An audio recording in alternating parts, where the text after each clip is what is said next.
तो बुलेटिन में सबसे पहले बात करेंगे इकोनॉमिक सर्वे की।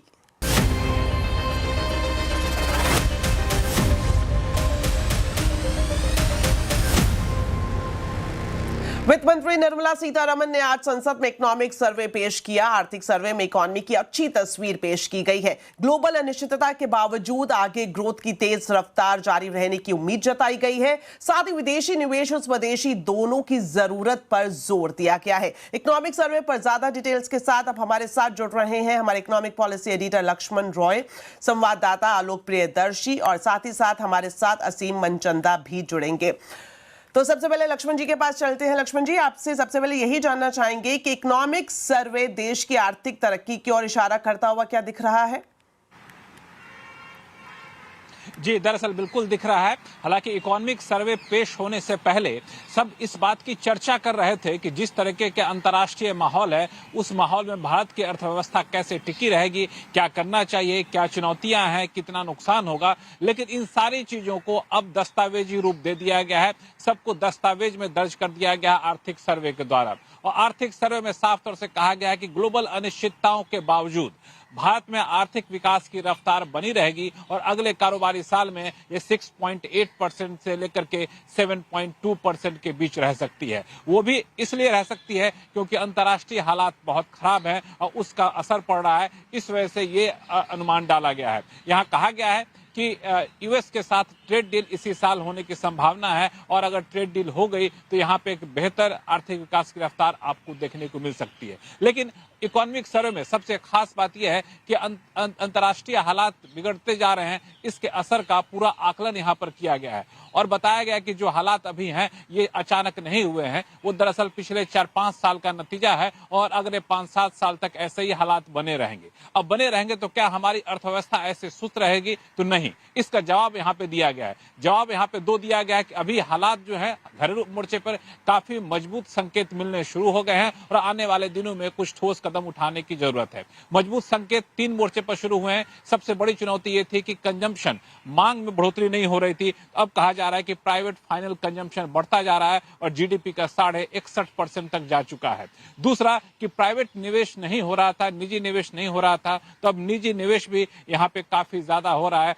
FY26 में ग्रॉस फिक्स्ड कैपिटल फॉर्मेशन 7.8% बढ़ चुका है।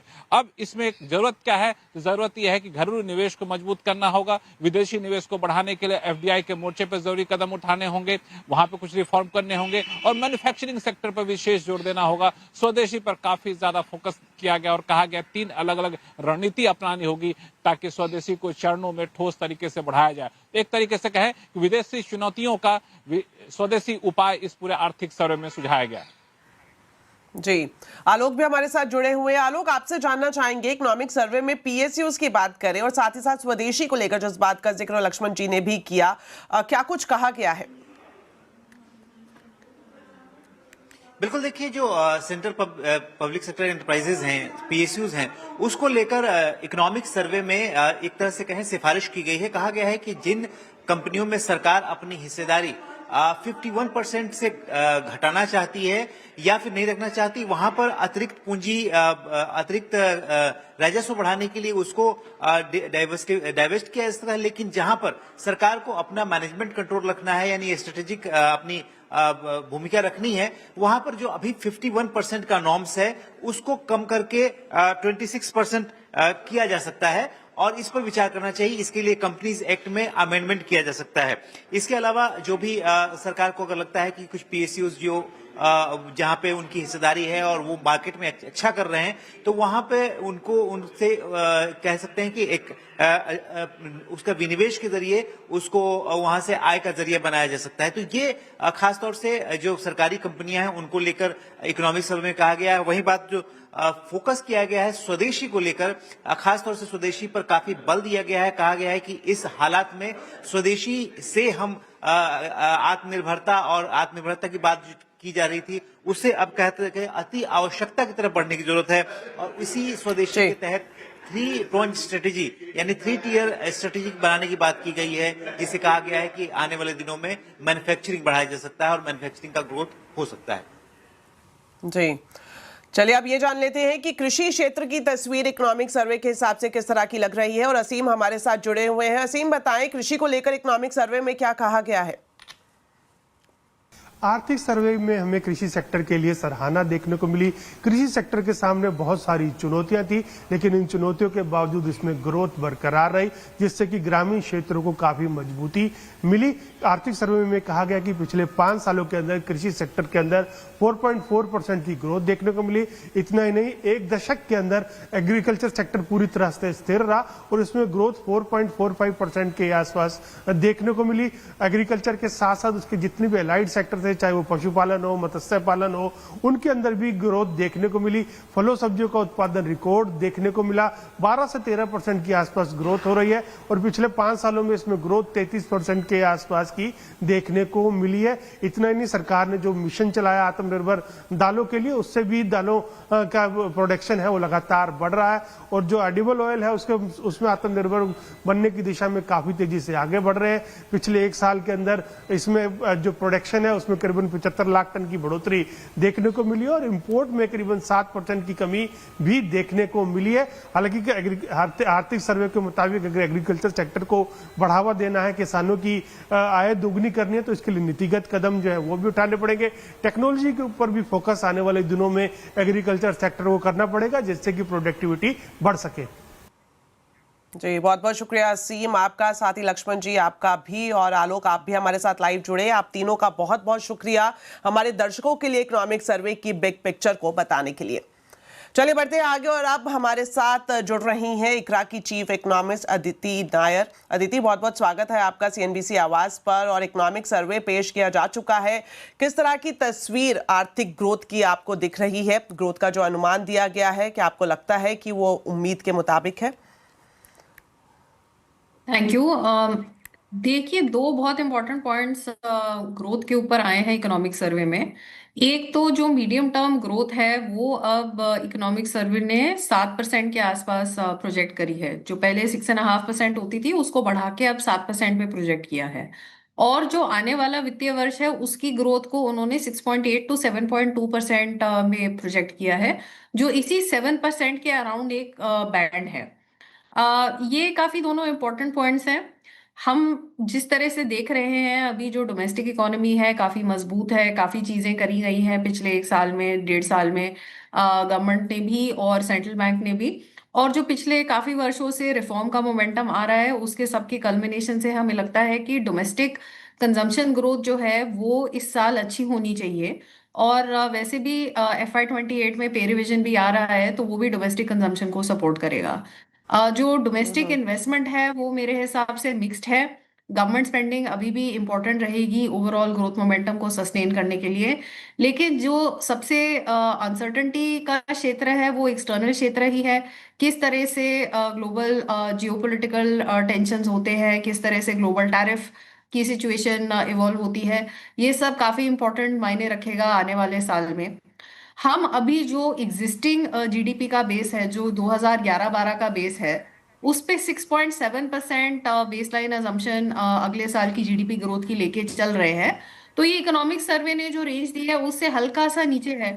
और मेनली मुझे लगता है कि हमारा जो चीफ कंसर्न है वो यही है कि एक्सटर्नल जो अनसर्टेनिटीज हैं वो कैसे रिजॉल्व होंगी और कैसे के साथ साथ कब रिजॉल्व होंगी।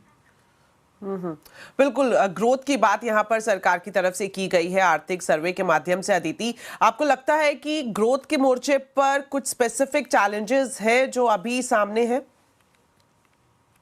जी, जैसे मैंने कहा सबसे बड़ा चैलेंज तो यही है कि किस तरह से एक्सटर्नल एनवायरनमेंट इवॉल्व करेगी और उसका एक्सपोर्ट्स पे क्या इम्पैक्ट आएगा, मर्चेंडाइज एक्सपोर्ट्स और सर्विसेज एक्सपोर्ट्स दोनों पे। पिछले साल जिस तरह से हमने देखा कि जब अमेरिकी गवर्नमेंट ने टैरिफ्स लगाए तो शुरू में एक्सपोर्ट्स अपफ्रंट हो रहे थे टैरिफ डेडलाइन के पहले। तो हमने देखा कि शुरू में कुछ महीनों में काफी अच्छी ग्रोथ थी एक्सपोर्ट्स में, क्योंकि एक शिफ्ट हो रहा था एक्सपोर्ट्स का यूएस की तरफ डेडलाइन के पहले। फिर जब पेनल्टीज आ गई और साथ ही साथ जब डेडलाइन क्रॉस हो गई उसके बाद हम देख रहे हैं कि जो नॉन ऑयल एक्सपोर्ट ग्रोथ है वो थोड़ी धीमी होती जा रही है। और जो आगे आने वाले महीनों में भी हमें यही फियर है कि अगर कोई ट्रेड डील जल्दी फ्रक्टिफाई नहीं हुई यूएस के साथ तो ये एक ओवरहैंग या एक हेडविंड रह सकती है FY27 की ग्रोथ में। काफी एफटीएज अभी हमने देखे हैं कंक्लूड होते हुए, लेकिन शायद उनका पॉजिटिव इम्पैक्ट इतनी जल्दी नहीं आएगा। तो इंडस्ट्री और पर्टिकुलरली एक्सपोर्टर्स डेफिनेटली आस लगा के बैठे हैं कि कितनी जल्दी कोई यूएस के साथ ट्रेड डील कंक्लूड होगी और जो टैरिफ और पेनल्टी है वो उनके ऊपर कम हो पाएगी। All right Aditi, economic survey में स्वदेशी का इस बार खास तौर पर जिक्र किया गया है। किस तरह की राय आपकी है इस पर, और आपके हिसाब से स्वदेशी के लिए सरकार को कहां पर फोकस करना जरूरी रहेगा? देखिए, एक बैलेंस्ड अप्रोच ही सबसे ज़्यादा प्रैग्मेटिक रहेगी। डेफिनेटली अगर आप देखें कि हमारे यहाँ PLI स्कीम्स हैं, ऑलरेडी काफ़ी सेक्टर्स में एक्सपोर्ट्स भी काफ़ी ट्रैक्शन गेन करे हैं पिछले कुछ सालों में, और जो डोमेस्टिक कंजम्पशन है वो तो बेडरॉक रहेगा ही हमारी ग्रोथ का आगे जाके। तो हर कंपनी को अपने हिसाब से अपना देखना पड़ेगा कि उन्हें किस तरह से अपना अप्रोच लेना है, कितना उन्हें इंपोर्ट करना है वर्सेस डोमेस्टिकली मैन्युफैक्चर करना है वर्सेस एक्सपोर्ट करना है। हर सेक्टर में शायद जो जवाब है वो सेम नहीं होगा। ऑल राइट, तो अब इकोनॉमिक सर्वे के बाद सबकी नजरें बजट पर हैं। अदिति, तो किस तरह का एक साइन आपको दिख रहा है इकोनॉमिक सर्वे से? बजट किस तरह का हो सकता है, क्या कुछ आप उम्मीद कर रही हैं? देखिए, अगर रियल जीडीपी ग्रोथ 7% के अराउंड का रेंज लिया है तो मेरे ख्याल से नॉमिनल जीडीपी ग्रोथ बजट में 10 से 10.5% के आसपास लाइकली है अज्यूम करना। तो उसके अराउंड फिर सारे रेवेन्यू अजम्पशंस बनेंगे। जो डेट टू जीडीपी का टारगेट है वो सेट होगा, फिस्कल डेफिसिट टू जीडीपी का होगा, और उसके बाद फिर कितना एक्सपेंडिचर के लिए स्पेस निकल के आती है वो गाइड करेगा कि किस तरह की ग्रोथ और किस सेक्टर्स में अगले साल ग्रोथ देखने को मिल सकती है। तो I think 10 to 10.5% possibly nominal GDP growth is what we should expect in the budget. All right, बहुत बहुत शुक्रिया अदिति हमारे साथ जुड़ने के लिए और इकोनॉमिक सर्वे के फाइन प्रिंट्स पर बातचीत करने के लिए। चलिए बढ़ते हैं आगे और आपको बताएं, संसद में इकोनॉमिक सर्वे पेश होने से पहले प्रधानमंत्री मोदी ने कहा कि यह बजट सत्र विकसित भारत को नई गति देगा। प्रधानमंत्री ने यह भी कहा कि देश रिफॉर्म एक्सप्रेस पर तेजी से चल पड़ा है और 2047 विकसित भारत के लक्ष्य को प्राप्त करने के लिए ये महत्वपूर्ण 25 वर्ष का दौर आरंभ हो रहा है। ये दूसरे क्वार्टर का, इस शताब्दी की दूसरे क्वार्टर का ये पहला बजट आ रहा है। वित्त मंत्री निर्मला जी देश की पहली वित्त मंत्री ऐसी है,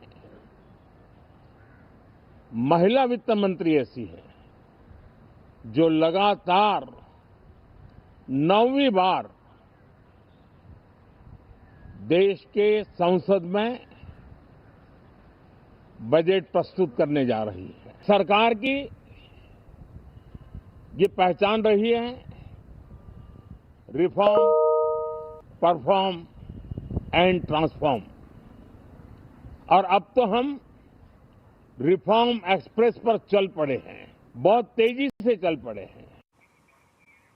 चलिए, उच्च शिक्षा संस्थानों में समानता पर यूजीसी के नए नियमों पर सुप्रीम कोर्ट ने फौरी रोक लगा दी है। नियमों को चुनौती देते हुए कई याचिकाएं सुप्रीम कोर्ट में दाखिल की गई थी। याचिकाकर्ताओं के एक वकील विष्णु शंकर जैन ने बताया कि यूजीसी नियमों को मनमाना बताते हुए ये चुनौती दी गई थी। कोर्ट ने इस पर सुनवाई के बाद अगले आदेश तक इन नियमों को स्थगित रखने का निर्देश दिया है। साथ ही आपको बता दें, अगले आदेश तक 2012 के नियम लागू रहेंगे। कोर्ट में अगली सुनवाई 19 मार्च को तय की गई है।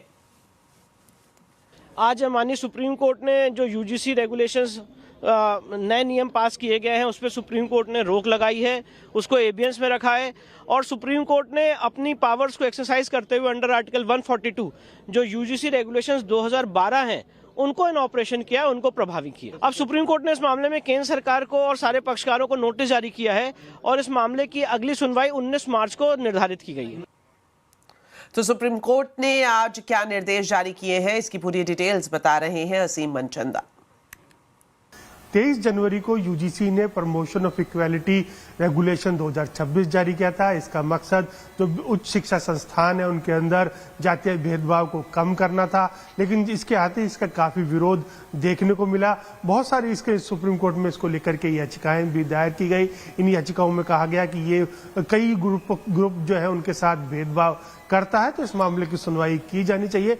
आज सुप्रीम कोर्ट में जब इस मामले की सुनवाई हुई तो सुप्रीम कोर्ट ने इसके ऊपर काफी हैरानी जताई। सुप्रीम कोर्ट ने कहा कि आजादी के 75 साल बीत चुके हैं, अभी तक हम जाति खाने से बाहर नहीं निकल सके हैं। सुप्रीम कोर्ट ने यह भी पूछा कि क्या हम उल्टी दिशा के अंदर जा रहे हैं। सुप्रीम कोर्ट ने कहा कि इसमें जो भाषा है उसमें स्पष्टता नहीं है, तो इसका गलत इस्तेमाल हो सकता है। सुप्रीम कोर्ट ने कहा कि जो एक्सपर्ट्स हैं उस मामले में इसकी लैंग्वेज की जांच करे कि क्या इन नियमों का किसी तरह से कोई गलत इस्तेमाल हो सकता। तो सुप्रीम कोर्ट ने इसको मामले में जो केंद्र सरकार है और यूजीसी है उन दोनों को नोटिस भी जारी करा, उनको नोटिस जारी करके जवाब मांगा है। तब तक सुप्रीम कोर्ट ने इसके ऊपर पूरी तरह से रोक लगा दी है। तो अब सुप्रीम कोर्ट इस पूरे मामले की सुनवाई 19 मार्च को करेगा।